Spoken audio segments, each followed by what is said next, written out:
Thank you, Mr. Chair. Excellencies, distinguished delegates, ladies and gentlemen. Norway congratulate and thank UNISDR and our host, Mexico, for organizing this important event. Our statement is uploaded on the website, and I will use this opportunity to highlight some elements that we believe are key to succeed in building resilience and implement the Sendai framework. Knowledge is a critical asset to reduce disaster risk. To understand, monitor, and map hazards in order to develop efficient responses and actions are fundamental. We would like to underscore the value and importance of disaster risk information that is openly available and easily understandable by all actors responsible for disaster management.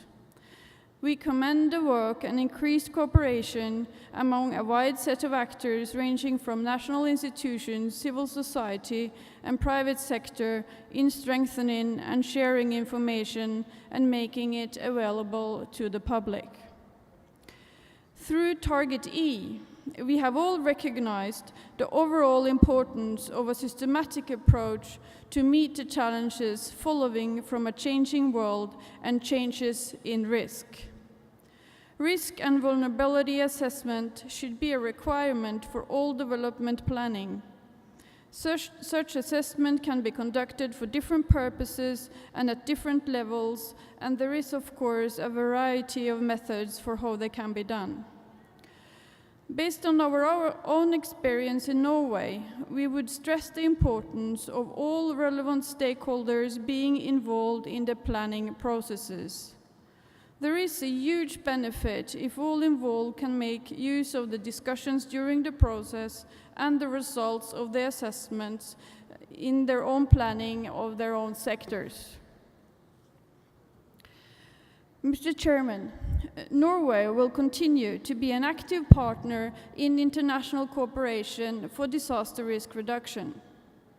We support several programs and projects in different countries and regions, and we will continue to do so.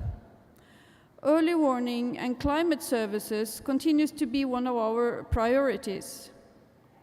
Norway has in particular focused on ensuring scientifically based early warning and climate services to be readily available for decision makers in their efforts to manage current hazards and in the programs aimed at adaptation to future climate variability and trends.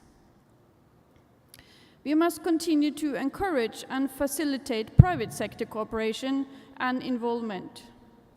Norway is also exposed to a variety of hazards, but we are fortunate to have well-functioning insurance arrangements for these types of events in our country.